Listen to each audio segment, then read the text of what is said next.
Hi everyone! Welcome back po tayo sa ating YouTube channel. Ito po ang inyong lingkod, Alminda Mix Vlog. Bumabati ng mapagpalang araw mga kabisnes, mga kapapi, mga kalinga. No?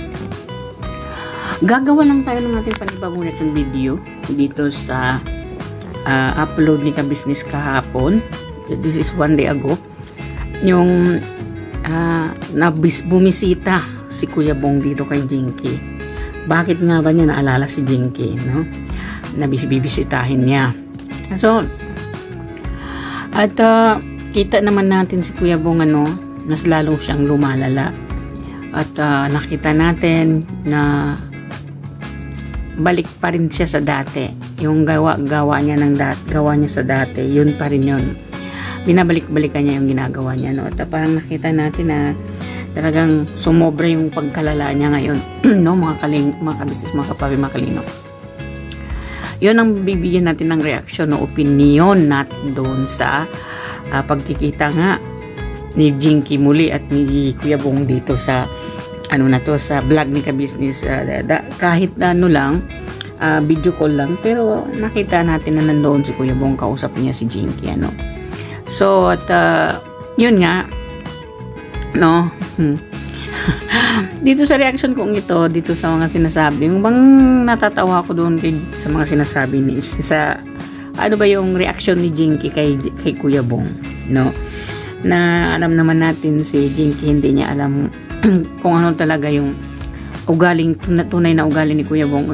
Yung kalalim-laliman na pangungugali ni Kuya Bong ay hindi pa alam ni ni Jinky yun, no? Hindi niya alam yun kung paano siya makipag-usap ng mahinahon, paano siya makipag-usap yung parang ng pamamaraan kung paano mo siya kakausapin, no? Yung diplomacy na sinasabi nila, no?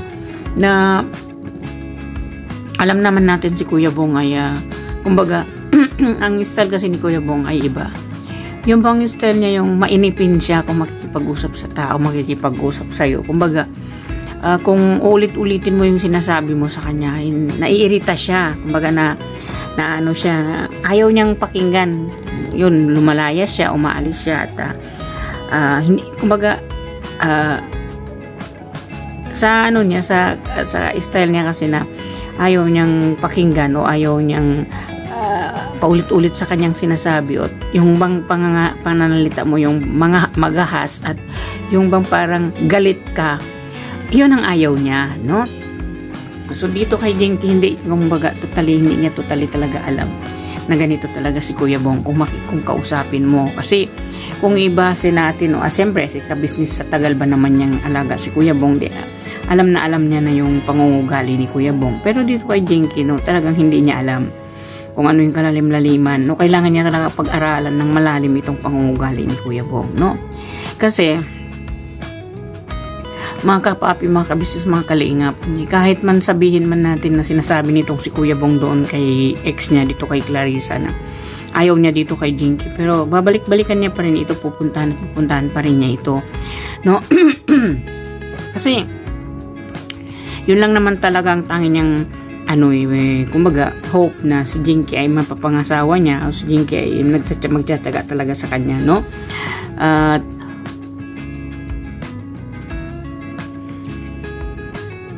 At ang lang natin kay Jinky, kulang pa talaga siya sa pang-uunawa. Kulang pa talaga siya sa paano niyang i-handle yung pangungugali ni Kuya Bong, kung paano ang estilo makikipag-usap kay Kuya Bong para hindi kalayasan, no? So well, mga kabisnes, mga kalingap, mga kapapi, no, yun na opinion natin yung ganon. So bago natin itutuloy pa yan, bago natin i-proceed ang ating kung ano talaga yung ating pag-uusapan, pagkukwentuhan, ay ako naman, no, dito sa aking YouTube channel, alam ko naman marami pa sa atin ang hindi naka-subscribe sa akin, na alam kong nanonood kayo, ilang porsyento pa rin ang nanonood sa akin, pero hindi pa sila naka-subscribe. Para sa akin po, kung siyempre ako nagbabakas sakali na hindi pa kayo naka-subscribe dyan, ay pwede pong pakipindot ng subscribe button dyan at ng notification bell para updated tayo sa lahat ng aking mga reaction ng video sa Kabisnes Official, Papa Dins TV at Kabisnes Family. At shoutout po sa mag-amang Kalingap, Kuya Bal Santos Matubang, Kalingap Rab, Ate Edna Vlog, at Ma'am Jack Tapia Matubang. So, mga kabisis, mga kapapi, mga Kalingap, no, na napunta nga, kumbaga bumisita itong si Kuya Bong kay Jinky, no? At siguro naalala niya si Jinky. So, at alam mo naman, no, siguro naalala niya ito puntahan na syempre naririnig niya na si Jinky ay naghahanap sa kanya. Si Jinky ay nag-aantay sa kanya, no? Nahano niya siguro niya, kaya pinuntahan at binisita niya doon. No, nagulat itong si Jinky. Nasa alon pa kay Jinky, hindi niya sukat akalain pupunta itong si Kuya Bong doon. So, by the way, bago natin yan bigyan ng opinion, ay pakinggan natin kung ano itong pag-uusap nila, no? Kasi nga natin kung sa bahay, nag-iikot ako. Kasi nakasinta. Napakasinungaling ko. Buti Kuya Bong, bilisita mo dyan si Jinky. Buti binisita mo ako. Buti lang naman. Buti lang mo. Kasi namumukha mo. Umuwi ka na kay Dakuya. Puro ka ako ang bahala. Kuya Bong. Oo, galit ako. Kuya Bong. Kinakausap ka si John. Kuya Bong. Tanong ako sa'yo. Ayun nga, yung sorry po. Natawa kasi ako doon sa sinabi ni Jinky na umuwi ka na doon kila Kuya. Sabi pa ni Bong, uuwi din ako na bahala doon. Puro ka na lang ikaw ang bahala, ikaw na lang ang bahala. Kung mag-ano usap sila na gano'n. Yung banggit ni Kuya Bong, galit ka ba? Hindi ako galit, nagsasabi lang ako. Nagsusorry na nga, sabi nitong si Kuya Bong. Hindi sabihin, pumunta siya doon kay Jinky para humingi ng sorry. Yun lang ay hindi kasi naintindihan ni Jinky. Dapat yun. Sa tulad ni Jinky na dapat unawain niya talaga si Kuya Bong, no, na kumbaga kulang siya sa si Jinky, no. Kulang siya sa pang-uunawa doon sa panguugali ni Kuya Bong kung paano niya makausap ng maayos kahit ito'y lasing. Kung paano niya mapakinig sa kanya, no. Hindi kumbaga yung wag mong daanin sa yung pagkanager mo bilang isang girlfriend, no. Daanin mo siya sa maayos na pag-uusap, mahinahon, wag mong nageran. Kasi kung magnanager ka dyan, talagang ayaw na ayaw niya. Sorry po, alam naman po natin ang galing ni Kuya Bong. Pag nanager ka talaga dyan ay wala. Hindi yan makikinig sa'yo. Kasi ang estilo kasi ng pakikipag-usap ni ka-business, no? Siyempre alam na talaga ni ka-business kung ang galing nito. Ay yung mahinahon, kumbaga, tukunin mo talaga yung malalim na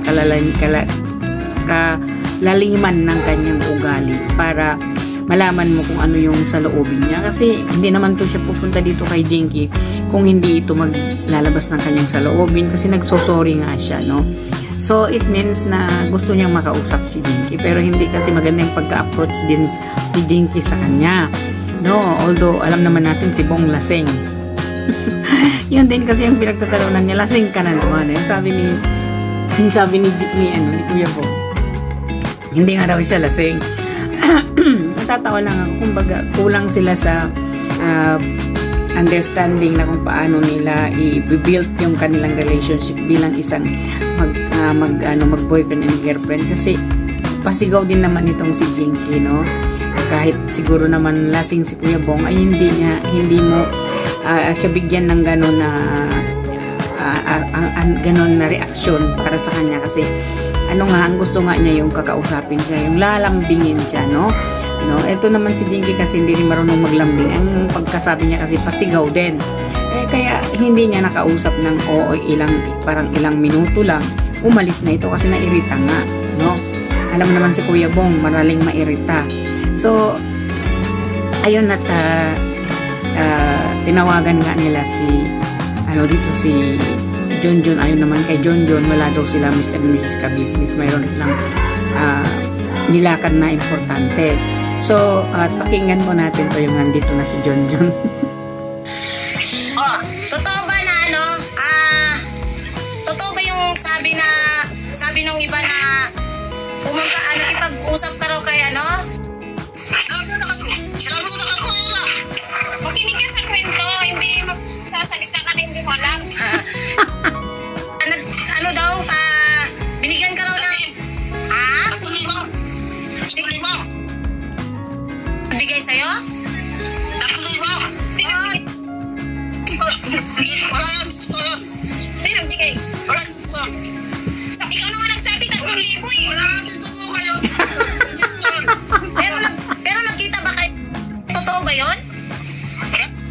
Natawa talaga ako dito. Hindi ko nilalagay yung attention ko dito kay Jonjon.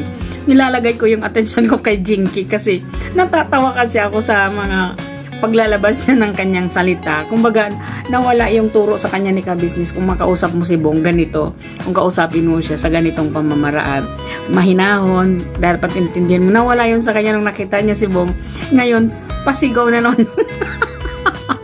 Pasigaw yung sinasabi ni Jinky. Doon ako natawa kasi si Bong naman, isinasakayan niya yung galit ni Jinky para kasi nangangasar din si Kuya Bong na alam niya galit si Jinky sa kanya. So dito kay Kuya Bong, kung mapanood mo itong reaction ko, Kuya Bong, simple lang talaga, mahal ka talaga ni Jinky. Hindi naman siya magre-react ng ganyan kung hindi kanya talaga mahal, So ito yung tanong ni Jonjon, no? Mga kabis, mga kapapi, mga kalingap. Alam naman natin doon sa live ni ex ni Kuya Bong, itong si Clarissa, nagbanggit siya doon ng isang partido, isang team na galit kay Ka-Business din, na nanggaling din kay Ka-Business, na galit ngayon, ay kung binanggit kasi niya doon sa kanyang live na kung gusto ninyong mahanap si Kuya Bong ay nandoon daw doon sa kabila, doon sa isang sumusuporta rin sa kanya, na galit din kay Ka-Business, no? Yun din ang sinabi ni nitong girlfriend ni Kuya Bong, no? Andon daw kay saka kinuha or sinundo ba something, ngayon ipinasyal daw sa mall nung isang isang team na yung alam naman natin kung sino-sino nagsanib puwersa dito kay Clarissa, no? Ang dalawang kampo na nanggaling din kay Ka-Business, no? So yun ang tinatanong ni Jonjon, kung nagkita ba sila, pinasyal ba siya sa mall, kasi mayroon nga talaga doon sa kanyang live na ganun ang sabi niya. Kasi mayroon kasi nagtanong dyan sa comment section na asa na si Bong. Ang tanong niya, kung gusto niyo makita o mahanap si Bong, puntahan niyo doon kay dito kay yung nagdala daw sa mall at pinasyal sa mall, no? At ayon pa dito kay Clarissa ay nagbigay din daw ng counting grocery. Itong partida na yung team niya, yung kasanib puwersa niya, nagbigay din daw ng grocery kay Bong at counting pera at damit, no? Pero dito sa kay Kuya Bong, kung tinanong, wala lahat. Hindi ba? Hindi ka makakasar dito, matutuwa ka. Kaya natatawa ako mag-reaction kasi si Kuya Bong, ang sinasabi niya, puro wala, puro hindi, no? Alam naman natin, pinarinig din nitong ex-girlfriend ni Kuya Bong, itong si Clarissa, ang pag-uusap ni Bong at saka yung si teacher na yon. Teacher, excuse me, may I go out? Sorry po, no? Doon sa teacher, sorry ha. Natawa lang kasi ako, tapos tapos tuloy.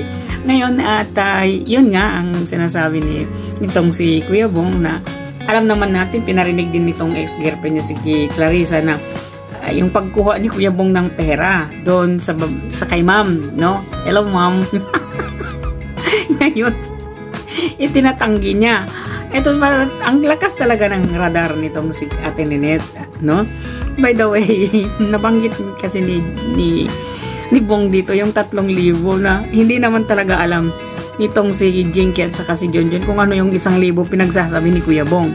Actually, nandun yun sa first vlog ni Ka-Business na nag-usap sila ni Kuya Bong tungkol nga dyan sa 3,000 yan. Kasi parang alam ni Ate Ninette yun. Siguro napanood niya ng whole yung nitong live nitong si Clarissa. Kaya alam niya yung tungkol sa 3,000. So, ibig sabihin, ganun ba talaga kalaki ang binigay ni X, ang suporta ni X dito kay Kuya Bong that time? No, talagang malaki talaga yung pag-asa na kumbaga, gagamit siya ng pinagbabawal na gamot kasi malaki nga, 3,000, imagine, no? At araw-arawin niya yung pag-iinom ng alak kasi marami nga siyang pera ang bigay doon. At so yun na nga mga ka-business, mga kapabi, mga kalingap, no? Ay itinatanggi ni Kuya Bong na wala daw kahit 5 sila naibigay na pera. No, talaga si Kuya Bong, no? Ewan natin ang pangungugali ni Kuya Bong, no? Itinatanggi lahat nung ginagawa ni X sa kanyang kabutihan kuno. Kabutihan ba yun? Kasi Tingnan ninyo mga kabisnes, mga kalingap. Itinatanggi na naman ni Kuya Bong na nagbigay sila ng pera. At eto pa, no, i-continue natin tong tinatanong ni John dito kay Bong. Natatawa kasi ako sa kanila. Kasi sa ano, nakita daw kayo, pinuntahan ka dinala ka raw niya sa bilihan ng mga damit. Wala, nasuli mo, wala. Tapos wala. Wala kang natanggap? Ang sabi natanggap mo na daw yun. Bangag talaga si Kuya Bong dito. Ang tanong kasi ni John, totoo bang ipinasyal ka, binilhan ka ng damit? Ang 3,000 daw wala, kahit isang singkong duling. Bangag talaga si Kuya Bong. Bangag na bangag ka talaga, Kuya Bong, no? Kumbaga, ang tanong, iba yung sinasagot niya, no? Dito dito kasi sa reaction na dito kasi sa vlog na ito, hindi ka kasi maaasar dito kay Kuya Bong. Matatawa ka sa kanya. Ginawa niyang pang good vibes itong vlog na ito, no? Ito talaga si Kuya Bong. Pakinggan po natin.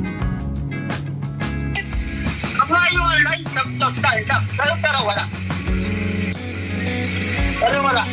Ibig sabihin pala, hindi pala totoo yun? Ate John, bidjuan mo nga. Bidjuan mo na kausap natin si Bong. Pero kasi mo, wala. Siya ka rin nagsabi sa kanya, siya ka rin. Si Atinet nagsabi sa'yo? Oo. Sinabi ko na rin sa kanya, wala talaga. Ba't nag-text na sabi na hindi ka doon ng pera? Okay yun. Wala yun. Siya ka rin nagsabi sa kanya, wala. Ba't siya tinilit? Ikaw yung pinag-uusapan dito. Siya ka rin nagsabi sa kanya. Hindi nga talaga sila nagkaintindihan na yun. Ang ibig sabihin ni Bong, tinanong din siya ni Ate Ninette kung talagang binigyan ba siya ng 3,000 kasi siguro ako kasi hindi ko kasi napanood talaga yung whole talaga na live niya. Siguro si Ate Ninette napanood niya, nabanggit siguro nitong si Clarissa na ganong kalaki yung binigay. So ito naman si Kuya Bong nagde-deny, wala daw talaga siyang natanggap o walang nagbigay sa kanya ng 3,000. Kahit singkong duling daw wala. Ayun ato naman si Jinky, hindi rin nakaintindi doon sa paliwanag ni Kuya Bong. Bigla na lang siya nagsalita. Hindi nga si Ate Ninette yung pinag-uusapan dito, ikaw. Siyempre, ang kay Jinky yun, bakit ipapasok si Ate Ninette ni Kuya Bong dito sa usapan? Samantala, ang ibig sabihin ni Jinky ay, tayo yung nag-uusap, bakit pinasok mo si Ate Ninette? Ang hindi rin naintindihan ni Jinky, yung sinabi ni Ate Ninette doon kay Kuya Bong, yung tungkol sa 3,000, ang gulo. Hindi ko ang gulo nila. Ewan ko itong anong vlog ni ka-business dito kay Jinky at saka kay Kuya Bong at saka kay John. Ang tanong kasi, kung totoo bang isinama si Kuya Bong nitong alam po ninyo kung sino yung kasamahan ni Clarissa na lagi ding nagla-live, no? Alam natin na don't mention it, pero alam naman ninyo kung sino siya, no? Ayun ang tanong ni Kuya Bong. Ang sagot niya kasi yung 3,000 daw. Kasi yung 3,000 yun doon yung kay Ate Ninette. Tinanong kasi siya ni Ate Ninette kung totoo bang nagbigay ng 3,000. Ang kasabi ni Kuya Bong, wala naman daw na iabot kanya sa kanyang 3,000 kahit singkong duling. Pero kung baka itong si Kuya Bong kahit nakakatanggap siya, i-deny niya talaga, no? Yun lang ang mali ni John. Bakit yung grocery ay hindi niya nabanggit? Kasi ayon dito kay Clarissa, nagbigay daw itong isang nagla-live din, itong live seller na ito na galit din kay ka-business, ay nagbigay din daw siya ng konting grocery para kay Bong pati damit na rin ata, yun ang nabanggit nitong si Clarissa, nagbigay daw. Naayon naman kay Kuya Bong ay hindi naman daw yun ang nagbigay. Yung isang galit na kay ka-business din yung nagla-live. Ang nagbigay daw sa kanya ay si teacher, si ma'am. Si ma'am daw, isang short at saka isang damit, yun ang nag-abot sa kanya. Siguro, inabot din, tapos pinaabot. Ngayon, hindi siyempre alam ni Kuya Bong kung kanino galing yun. Ang alam niya, galing doon kay ma'am. Yun, kaya si Jinky rin, kumbaga, hindi niya Pareho silang hindi nanood. Hindi rin alam ni Jinky kung ano yung talagang totoong pangyayari. Ay nagtanong din siya. Tapos yung parang galit siya. Alam, siyempre, ito kay Jinky kasi alam natin na galit siya. Kaya siya galit kay Kuya Bong. Nagsiselos kasi siya. Na lagi si Kuya Bong nandun. Kausap niya itong ex niya, no? Na siyempre bilang isang girlfriend talagang magre-react ka, magagalit ka. Ngayon na alam mong bakit siya nakikipag-usap doon sa ex niya, mayroon sila pa ba, mahal pa ba niya, no? Kaya siguro parang galit dito si Jinky. Kaya nga sabi ni Kuya Bong, galit ka ba? Sorry na. Sabi ni Jinky, hindi ako galit. Ang ganda nilang na mag-aaway dalawa. Di Kuya Bong naman tawa lang ng tawa, di ba? Ang ganda nilang mag-aaway dalawa. Para bang hindi ka maaasar, matatawa ka sa kanila, no? Sa mga question ni Jinky dito, no? Na walang kaseryosohan. Actually, hindi kasi alam ni Jinky yung kalalim-laliman ng pangungugali ni Kuya Bong. Paano siya suyuin, paano siyang lambingin. Dapat nilambing ni Jinky dito para hindi lumayas agad. At least nakakuha siya ng maraming impormasyon. Ikaw talaga, Jinky, no? So, patuloy po natin. At saka ano, nakipagkita raw sa'yo kasi siya daw yung inutusan na makipagkita sa'yo para bigyan ka ng damit. Wala. Lagi lang nagbigay sa akin ng damit sa short line na. Pero mainit siya. Yun nga. Bigay sa'yo? Yung damit sa short line, pero kung di ba, wala. Pero totoo nga, nagkita kayo. Di ba? Di ba nakakita? Hindi na sa isang may balak ka magpagkita. Wala sa pera, wala taga. Hindi ito sa damit sa short line. Masaway naman talaga to si Jinky, no? Wala pa daw, hindi pa nangyayari, sabi ni Kuya Bong. Kasi tinanong ni John, nakipagkita ka ba doon kaya, no? Doon nga, kaya sa isang nagla-live, no? Si isang kasama ni itong si yung pangalan ng brand ng bag, di ba? Sabi naman ni Kuya Bong, hindi pa. Sagot ni Jinky, may balak ka palang makipagkita. Ang sagot ni Kuya Bong, hindi naman. Hindi ba? Matutuwa ka, hindi ka magagalit sa kanila. Yung reaction ko po, sorry, hindi ko sila pinagtatawanan. Cute kasi yung pagbabangayan nilang dalawa ni Bong at saka ni Jinky. Hindi yung parang although galit si Jinky dito, no, galit na galit siya, pero nakakatawa kasi yung galit niya kasi tinatawanan ni Kuya Bong. Sagot niya, hindi naman. Kasi may balak ka palang makipagkita. Sagot naman niya, hindi naman. Alam naman natin si Kuya Bong, no? Kaya natutuwa ako dito kaya yung reaction ko ganito, parang ginawa kong funny reaction kasi yung reaction mo doon kay Jinky at saka kay Bong ang kukunin mo kasi nakakatuwa. Cute silang dalawa mag-away. Yung discussion ba? Kasi si Kuya Bong hindi mataas yung boses. Si Jinky mataas yung boses. Galit. Si Kuya Bong natatawa siya kasi alam niyang galit si Jinky sa kanya. So, well, patuloy natin. Bakit Sino palang nagbigay sa iyo ng Kuya Bong, short at saka damit? Wala nagbigay sa akin, babae. Sinabi ko na kaya, no? Yes, sinabi ko na kayo. Sa SM, na, no? Sa SM? Yung babae dun sa malapit sa SM? Hindi ako Yun ba yung sinasabi nilang teacher? Kuya Bong? Si Ma'am. Sinabi ko na kaya na yun. Sinabi ko na sa iyo. Ay, nagkita ba kayo? Nagkausap pa kayo ni Kuya? Oo. Kailan? Kanina doon. Hindi ko sabi ko sa sila. Bali pumunta ba dyan? Jumaan sila Kuya dyan? Yan, kasama mo sa Atinet. Okay. Ano pala? Tumawag si Atinet. Oo. Sabi na kumain at ako pumunta dito. Okay. Wala akong kailangan, pero talaga wala akong kailangan. So, ibig sabihin, sinungaling pa sila. Wala akong kailangan. Sinungaling sila. Sa akin naman doon, tinatulong sa akin.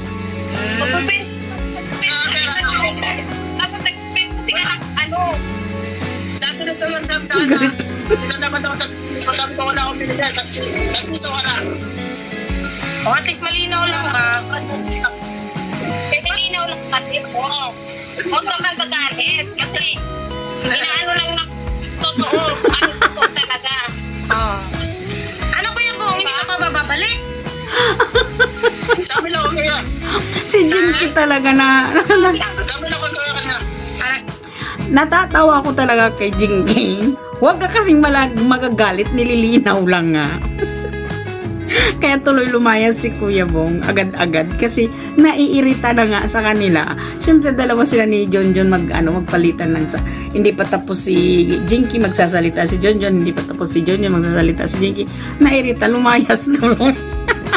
Kasi hindi kasi alam ni Jinky. This time sana nang pumunta sa kanya inano na sana niya, no? Kumbaga kinausap niya ng maayos, kumbaga kung ibang tawag dito yung nilambing sana niya para tumagal, at least mayroon siyang makukuha at magsasalita si Kuya Bong sa kanya kung ano yung totoo, no? Kung bakit ayaw pa niyang umuwi, ano ba talaga ang nangyayari, yung bang relasyon ba natin dalawa, ayaw mo na ba sa akin, kung ayaw mo na sa akin, di ba't nandito ka? Parang sana, parang ganon, para maintindihan ni Kuya Bong na huwag yung galit ang papaunahin niya, kasi hindi na yan babalik. Kung halimbawa sabi niya babalik ako doon pa, magngangak-ngak lang siya, kasi ayaw ni Kuya Bong binubungangaan siya. Ang gusto niya kasi nilalambing siya. Kung sana ginawa ni Jinky, nilambing niya si Kuya Bong na ganito, ganyan, ayong paano tayo, ano bang talagang ayaw mo na ba talaga sa akin.